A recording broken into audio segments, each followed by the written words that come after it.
ছিল। প্রথম ব্যক্তিটি বলল, আপনি কোথায় থাকেন? দ্বিতীয় ব্যক্তি উত্তরে বলল, আমি তো ঢাকায় থাকি। তখন প্রথম ব্যক্তি বলল, আরে আমিও তো ঢাকায় থাকি। দ্বিতীয় ব্যক্তি বলল, আপনি ঢাকার কোথায় থাকেন? প্রথম ব্যক্তিটি বলল, আমি মোহাম্মদপুরে থাকি। দ্বিতীয় ব্যক্তিটি বলল, আরে আমিও তো মোহাম্মদপুরে থাকি। প্রথম ব্যক্তি বলল, মোহাম্মদপুর কয় নাম্বার রোডে থাকেন? দ্বিতীয় ব্যক্তি বলল, মোহাম্মদপুর 3 নাম্বার রোডে থাকি।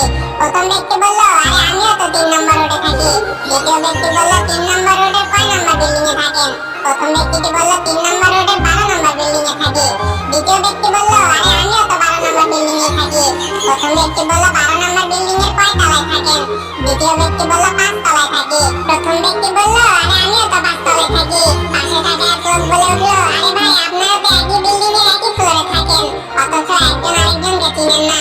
সেই লোকটির জবাবে সেই দুই লোকটি বলল, ভাই, আপনার সমস্যা কি?